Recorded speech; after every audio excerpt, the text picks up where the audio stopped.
새로울 신, 매울 신, 무엇보다 믿을 신 뉴스 신세계 헬마우스 임경민 작가 오셨습니다. 어서 오세요. 안녕하세요. 금요일에는 이분과 함께합니다. 김준호 변호사 어서 오세요. 네, 안녕하세요. 김준호입니다. 네, 전국적으로 많은 비가 내리고 있습니다. 특히 충청과 전북 지역 많은 비 내리고 있고 밤사이에는 더 많은 비가 온다고 하니까요. 안전 유의하시기 바랍니다. 자, 오늘의 뉴스 바로 만나보겠습니다. 첫 번째는 김건희 여사가 해외 순방 중에 명품 쇼핑을 했다. 이런 기사가 나왔습니다. 그런 정황이 있다라는 기사가 리투아니아 언론 매체에 보도가 됐습니다. 한국 매체에는 거의 지금 안 나오고 있어가지고 저희도 이제 어쩔 수 없이 번역기를 사용해가면서 리투아니아 이제 매체를 볼 수밖에 없었는데 윤석열 대통령 유럽 순방에 동행 중입니다. 김건희 여사가 오늘 좀 색다른 소식을 유럽에서 전해왔는데 일단 추미애 전 법무부 장관이 이 건과 관련해서 어떻게 보면 이제 가장 먼저 이제 동을 뜬 셈입니다. 자신의 페이스북에다가 김건희 여사의 명품 편집샵 방문을 다룬 리투아니아 언론 매체를 인용해가지고 글을 썼는데 물폭탄에 문자폭탄에 출근을 서두르고 있는 서민 가슴을 먹먹하게 하는 기사가 떴다. 해외 나가서 명품 쇼핑으로 리투아니아 언론을 타는 부인 이야기다. 후진국도 이런 후진국이 없다. 이렇게 비판을 했습니다. 그래서 뭐 저희도 이제 확인해봤더니 이미 이제 인터넷 커뮤니티에는 굉장히 많이 이야기가 되고 있더라고요. 리투아니아의 15minutes라는 이제 인터넷 신문이 있는데 그 보도 내용을 보니까 제목이 이렇습니다. 한국의 퍼스트 레이디는 50세의 스타일 아이콘 이렇게 돼 있고 방문 일정 중에도 유명한 가게를 들르다라고 제목을 붙여놨습니다. 그 유명한 가게가 이제 그 지금 얘기가 되고 있는 소위 이제 명품 편집샵인 건데 김 여사가 이제 수도 빌뉴스를 방문하는 기간 동안에 정상들의 이제 배우자 프로그램을 일단 소화를 했고요. 그리고 세종학당 같은 이제 방문 일정을 별도로 소화를 했고 이제 이런 얘기들도 이제 기사에 소개가 돼 있고 그리고 이제 덧붙인 내용이 이겁니다. 스타일을 극도로 중요하게 여기는 한국 대통령의 배우자는 화요일, 우리 시간으로 이제 11일인데 화요일 리투아니아 옷가게 중에서 가장 유명한 곳 중 하나인 두 브롤리아이라고 하더라고요. 이게 이제 뭐 영어로 하면 투 브라더스가 되는 거고 두 형제 둘이 이제 운영하는 가게라고 합니다. 두 브롤리아이에서 쇼핑하는 거를 빼놓지 않았다라고 썼습니다. 그러면서 이제 이 가게가 어떤 데인지를 좀 설명을 해놨는데 고가 브랜드들을 좀 모아놓은 이 명품 부티급 편집샵이고요.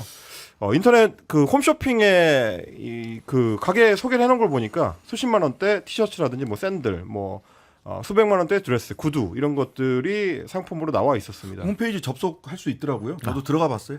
인스타그램도 있습니다. 예. 여러 가지로 사실은 좀 문제적인 정황이 아닐 수 없습니다. 근데 이제 뭐 여러 가지 짚어봐야겠지만 우선은 저는 이제 리투아니아 옷가게 가는 게 문제라고 생각하진 않거든요. 할 수 네. 있죠. 근데 이제 예를 들어 외국 정상 부인이 한국에 왔을 때 보통 남대문 시장이나 삼청동 인사동을 갑니다. 네. 뭐 청담동이나 압구정에 있는 뭐 겔땡 백화점이나 무슨 신땡땡 백화점 이런 데 가지는 않습니다. 맞아요. 근데 지금 여긴 명품샵을 갔다는 자체는 그것도 리투아니아 메이드 인 리투아니아 명품샵이면 제가 이제 이해를 가는데 이거는 뭐 굿땡이나 샤땡 이런 거 파는 지금 편집샵을 갔다는 거 그렇죠. 아니면 그럼 이거는 굉장히 그것도 당연히 어쩔 수 없이 경호원을 대동하고 가야 되는데 그것도 한 번이 아니라 이틀을 갔다고 지금 확인이 되니까 이게 과연 영부인으로서 두 번째 갈 이틀째는 때는 직접까지는 않았고요. 직접까지는 않고 대표단 몇 명이 와서 추가로 쇼핑을 했다. 이렇게. 네, 추가로 예. 쇼핑했다는 거. 현지 매체가 굉장히 좀 상세하게 내용을 다뤘는데 지금 말씀하신 것처럼 한 16명 정도의 수행원과 경호원들이 이제 대동을 했다라고 하고 빌누스 시청 앞 광장에 아마 이제 이런 가게들이 좀 모여 있는 모양이에요. 그 앞에 있는 5개의 가게를 모두 방문했다. 뭐 이런 부분도 이제 적어놨고 그리고 말씀하신 대로 한국 대표단 중에서 몇 명이 그 다음 날 옷가게에 와가지고 추가로 쇼핑을 해갔는데 얼마나 썼는지 돈을 썼는지 그리고 뭘 사갔는지 이거에 대해서는 기밀이다 이런 내용들이 이제 적혀 있었습니다. 그 5개 샵이라는 것은 두 브롤리 아이라고 하는 이 가게가 샵을 5개를 가지고 있답니다. 그 5군데를 다 들렀다는 얘기입니다. 그래서 이제 여러 개를 이제 다시 또 누군가 와서 샀다는 건 뭐 사이즈가 안 맞았는지 환불을 했는지 뭐 이제 알 수는 없지만 제가 이제 그래서 대통령실 출입 기자 하는 그 기자한테 방송 들어오기 전에 전화를 해서 좀 물어봤어요. 네. 그랬더니 이제 현지에서 몇몇 기자들이 그 시내가 좀 작을 거 아닙니까? 그렇죠. 사실 리투아니아가 이제 한 인구 300만이 안 되는 소국이기 때문에 그럼 이제 명동에 있으면 이제 명동에 누군가 이제 기자들 중에 이제 카페에 앉아 있다가 김건희 여사 지나가는 거 봤다는 거예요. 왜냐면 눈에 띌 거 아닙니까? 네. 16명이 같이 다니니까. 네, 그래서 본 거는 맞고 근데 그쪽에서 나는 소문은 뭐 그냥 넥타이 몇 개 샀다 이런 식으로 얘기가 됐는데 현재 대통령실의 입장은 입장이 없다는 입장인 것 같다는 겁니다. 네. 그래서 아직까지 공식적으로 뭐 아무 얘기를 하고 있지 않은데 이 명품샵에서 그렇다면 샀으면 뭘 샀는지는 명품샵이니까 비쌀 거 아닙니까? 그래서 당연히 이제 관세법상 신고를 신고 의무가 있죠. 영부인께서 하셔야 되니까 그 면세의 그 뭐죠 구매 한도는 이제 폐지가 됐습니다만 면세 한도는 기본적으로 이제 800불 아니겠습니까? 그럼 800불을 넘는 거면 이제 신고를 하셔야 되는데 뭐 한 90만 원 정도. 네 그러면 거기 명품샵에 물건 몇 개 샀으면 사면은 금방 100만 원 되겠던데요. 그럴 하나 것 100만 원 넘는 것도 많고요. 제가 홈페이지 그러네. 가서 다 봤어요. 그러니까요. 근데 그래서 궁금하긴 하더라고요. 역대 저희 관세청이 대통령이나 대통령 영부인이 직접 쇼핑했으면 과연 가방을 탈탈 털어가면서 이렇게 면세점에서 무슨 쇼핑을 하셨는지 확인을 했을까라는 생각이 좀 들긴 하더라고요. 저희처럼 이렇게 입국할 때 이렇게 쓰나요? 입국 용지에다가. 아니 근데 그거 씁니다. 제가 평양 갔다 올 때 그 성남공항으로 들어왔거든요. 근데 성남공항에서도 그거 다 쓰게 해요. 그래서 제가 물어봤는데 전용기를 탄 기자들도 이게 쓰긴 쓴답니다. 근데 이제 인천공항 보통 하는 것보다는 좀 덜 빡빡한 부분이 좀 있기는 한데 성남공항으로 들어올 거예요. 그럼 성남공항에서 전 써본 경험이 있습니다. 평양 갔다 올 때. 다 쓰셔야 돼요. 그럼에도 불구하고 영부인까지 이제 그렇게 엄격하게 했을까? 그러니까 이건 정부와 진보 보수를 떠나서 그래서 이번에는 좀 그거는 깔끔하게 신고하시면 낱낱이 드러나지 저는 않을까 싶습니다. 여기서 이제 세 가지 정도를 봐야 될 건데요. 하나는 김건희 여사의 과감함입니다. 지금 대한민국은 지금 전 국민이 양평, 군, 면, 지도, 인구 이거 지금 다 알게 될 판이거든요. 그 논란의 중심에 지금 들어와 있어요. 근데 그냥 합니다. 예. 한 번도 이런 여러 가지 의혹이 제기됐을 때 단 한 번도 조사, 수사 내지는 책임지는 게 없었기 때문에 점점 더 과감해지고 있다라고 하는 게 하나고요. 두 번째는 이거 또 이야기할 수밖에 없는데요. 그 부산 엑스포 유치한다고 파리에 갔을 때 윤석열 대통령이 지각을 했는지 안 했는지 아직도 분명치 않습니다. 대통령실에서는 옆방에 있었다. 프레젠테이션 시작하는 시간에는 늦게 들어왔지만 옆방에 있었기 때문에 지각 아니다라고 얘기를 해요. 그런데 그때 제가 지적했던 게 왜 현지 확인 기사가 없느냐라는 거였습니다. 이 기사도 마찬가지입니다. 지금 그 카페에서 봤다는 기자들이 있다는 거잖아요. 네. 그렇게 전해 들었잖아요. 네. 왜 그 기자들 기사 안 쓰십니까? 굉장히 비겁합니다. 어떻게 기사가 처음 나왔냐면 추미애 전 장관이 비판했다라고 하는 얘기가 첫 기사였어요. 그런 다음에 리투아니아 아까 15미닛이라고 하는 리투아니아 언론의 기사를 스트레이트로 번역한 기사가 겨우 나오고 있습니다. 전용기 타고 간 기자들 뭐 하십니까? 왜 확인 취재 안 하세요? 왜 가셨어요? 근데 이제 또 똑같은 얘기예요. 왜 언론 매체들이 영부인의 쇼핑 자체를 보도해야 되느냐라고 하면 물론 이제 물건을 사는 건 자유입니다만 자, 그 얘기는 네. 이렇게 바꿔봅시다. 이 마지막 얘기가 그건데요. 김건희를 김정숙이란 세 글자로 바꿔보세요. 우리 언론들이 어떻게 해왔는지. 김정숙 여사라면 김정숙 여사가 리투아니아에 가서 명품샵에 가서 쇼핑을 했다. 그게 그 해외 언론에 나왔다라고 한다면 지금의 언론들이 어떻게 이 기사를 다뤘을까? 요게 제가 세 번째 지적하고 싶었던 포인트입니다. 이제 또 한 가지는 탁현민 전 청와대 의전비서관의 지적인데 설사 영부인의 이번 일정이 이제 비공개 일정이라고 하더라도 이게 그냥 단순히 그냥 쓱 가서 쇼핑하고 오는 식으로 이루어질 수가 없다. 많은 수행원과 경호원들 그리고 뭐 현지 문화원 직원들 같은 직접 현장을 확인하고 보험 점검도 해야 되고 뭐 동선도 찾아야 되고 이런 직원들의 인력이 투입되는 거고 그리고 뭐 차량을 이용한다든지 이런 비용들 인건비까지 생각하면 이게 다 결국 세금이 사용되는 거기 때문에 가능하면 투명하게 공개하고 취재가 이루어질 수 있도록 해야 되는 게 아니냐라는 지적도 있습니다. 네. 자, 과감해졌다. 눈치를 잘 보지 않는 것 같다. 그러니까 뭐 죄를 지어서 눈치를 보라는 게 아닙니다. 아직도 뭐 확인된 건 하나도 없으니까 죄를 지어서 눈치를 보라는 게 아니라 겸손하거나 겸양하거나 스스로 절제하는 것은 누구에게나 필요하고 특히 권력자의 아내 또 권력을 가지고 있다라고 하는 사람들은 더욱더 그러하거든요. 그런데 지금 뭐 그런 모습들은 잘 보이지가 않아요. 그런 가운데 오늘도 이 특혜 의혹, 양평 고속도로 논란 추가 보도가 이어지고 있습니다. 그렇습니다. 말씀하신 대로 이제 이 부분에 대한 답변을 국민들은 이제 대통령실로부터 듣고 싶은 건데요. 노컷뉴스가 단독 보도한 내용입니다. 국토교통부가 지금 이제 최저간이다라고 주장하고 있는 소위 이제 변경안 혹은 대안, 강상면을 중점으로 하는 이 방안이 오히려 예비 타당성 조사를 거친 원안, 그러니까 양서면 종점안보다 사업 목적에는 더 안 맞는다라는 얘기를 하고 있습니다. 왜냐하면 2021년에 한국개발연구원 KDI가 예비 타당성 조사 보고서를 만들었는데 그 내용을 보니까 거기에 이제 사업 목적이라는 게 써 있는데요. 예비 타당성 조사의 사업 목적은 수도권 제1순환선 및 서울 춘천 고속도로의 교통 정체를 해소하는 데 목적이 있다. 이렇게 명시가 됐습니다. 근데 이제 수도권 제1순환선 그러니까 제6번 국도 같은 경우는 둘 다 목적을 하고 있기 때문에 이건 맞지 않는다고 치더라도 두 번째 목적, 서울 춘천 고속도로의 교통 정체 해소 부분 이게 문제입니다. 왜냐하면 이 지도를 통해서 보시면 조금 더 또렷해지는데 예타를 할 당시에 서울 양평 고속도로의 종점, 그러니까 양서면 종점하고 서울 춘천 고속도로를 연결하려고 했었던 게 이 사업의 목적 중에 들어가 있다. 전문가들은 그렇게 분석을 하고 있습니다. 지도 보시면 조금 더 연결하기 쉽게 돼 있고요. 그냥 이제 직선으로 쭉 이어서 올리면 거의 직선에 가깝게 곧바로 연결할 수 있도록 돼 있기 때문에 종점 위치를 양사면에 이곳으로 만든 것 자체가 이 두 개의 고속도로를 연결하겠다라는 의도가 있었다고 봐야 된다. 이게 지금 전문가들의 지적입니다. 근데 이제 반대로 강상면을 종점으로 하게 되면 서울 춘천 고속도로하고 서울 양평 고속도로의 거리가 상당히 멀어지게 되고요.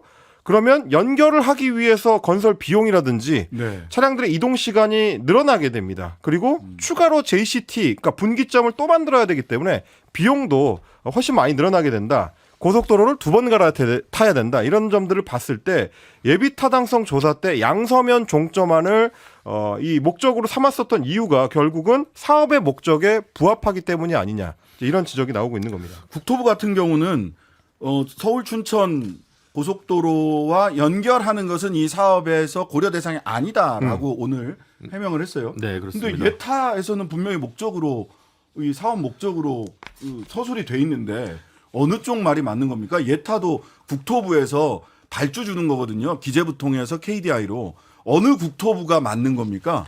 그러니까 국토부 요즘 입장이 계속 좀 이렇게 오락가락한다 할까 좀 발언 메시지의 어떤 안정성이 좀 결여된 부분이 있는 것 같습니다. 그래서 상당히 유감스럽고 이게 사실은 어쨌든 양서면이냐 강상면이냐 어느 것이 양평 군민을 위한 것이냐라는 논점보다는 이게 사실은 이제 서울 시민이나 강원 도민까지 포함해서 여러 개의 지자체 주민들 국민들 전반적으로 했을 때 무엇이 가장 효과적이고 효율적인 사업이냐라는 관점에서 이 사업이 국책 사업으로서 접근해야 되는데 자꾸 일각에서는 이제 강상면이냐 양서면이냐 어느 게 더 사람이 많고 물동량이나 교통량이 더 많을 수 있냐라는 식으로 논점이 그동안 좀 왜곡된 측면이 있었는데 그 프레임을 좀 기각시키는데 이번 예타 보고서 부분이 좀 도움이 될 것 같습니다. 네. 예타 보고서 치시면 구글 등 이렇게 치시면 검색해서 보실 수 있어요. 455쪽짜리. 여러분들도 한번 궁금하시면 직접 확인해 보시면 됩니다. 아까 지도 보면 아시다시피 저 강상면 쪽으로 가면은요. 서울 춘천 고속도로랑 연결을 하는데 그거야말로 L자로 꺾입니다. 그렇죠. 예. 뭐가 L자인지 한번 지도 한번 보세요. 다시 한 번만 띄워줘 보실래요? 다시 보여 주시면 그리고 실제로 저렇게 되면 예. 서울 양평 고속도로를 타고 와가지고 남양평 IC에서 갈아탄 다음에 다시 한 번 더 갈아타야 춘천 고속도로로 갈 수 있습니다. 예. 두 번 갈아타야 됩니다. 예. 그리고 양서면 종점으로 가면은 JCT 별도 없이 이렇게 쭉 올라가야 되거든요. 근데 강상면으로 가면 JCT가 하나 더 필요해요. 예. 지금 보시면 다시 나오고 있는데 서울 춘천 고속도로 연결 노선도 보면 이게 그 선형 자체가 뭐가 L자로 꺾이는지 이게 L자로 꺾입니다. 서울 춘천이랑 연결한다면 이거 지방도 만드는 거 아니거든요. 국책사업 1조 8천억 원에 나라 돈이 들어가는 겁니다. 경기도나 양평군 돈이 들어가는 게 아니라. 자, 그리고 종점 변경 종점을 변경하는 이런 설계 이거 바꾸려면 업체가 그냥 아유 이게 좋아요라고 얘기할 수 없다.